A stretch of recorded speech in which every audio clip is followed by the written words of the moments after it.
আসসালামু আলাইকুম। একটি গ্রাহক আমাদের কাছে একটি ফোন নিয়ে আসছে, ওয়ালটন আইপ্যাড 8G। এটা হচ্ছে সরকারি তরফ থেকে যেটা দেওয়া হয়েছিল। এটা হচ্ছে পিনের সমস্যা, চার্জিং পিন, যেখানে চার্জ উঠতেছে না। কিন্তু আমরা দেখবো এটা কাস্টমারের কাছ থেকে ডিসপ্লে খোলার জন্য রিস্কও নিছি, যেহেতু ডিসপ্লেটা অনেক সেটা দেখতে পারছেন। এই ডিসপ্লেটা আলাদা করা অনেক কষ্টকর, তাও রিস্ক নিছি, সুন্দর হবে।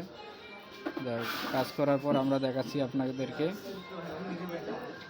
আমরা আগে খুলে নেওয়ার জন্য ভিডিওটি একটু আটকাইলাম, একটু খুলে নেই আর কি নয়। আমাদের ডিসপ্লেটা খোলা শেষ, এখন চার্জিং পিনের কাজটা করতেছি। মোটামুটি আমাদের চার্জিং পোর্টের কাজ ইনশাল্লাহ কমপ্লিট। এখন আমরা চেক দিব যে আসলে কতদূর কাজ হলো কি না হলো।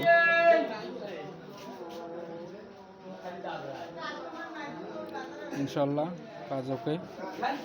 আমরা যে কোনো সেট বা যে কোনো হিসাবে আমাদের কাছে পাঠাইতে পারেন, যোগাযোগ করতে পারেন, কারণ যে কোনো বিষয় আমরা ইনশাল্লাহ সলভ করার চেষ্টা করব। ডিসপ্লেটা অনেক সুন্দরভাবে খোলা হয়েছে, কোনো প্রকার কোনো ঘাটতি হয়নি ইনশাল্লাহ।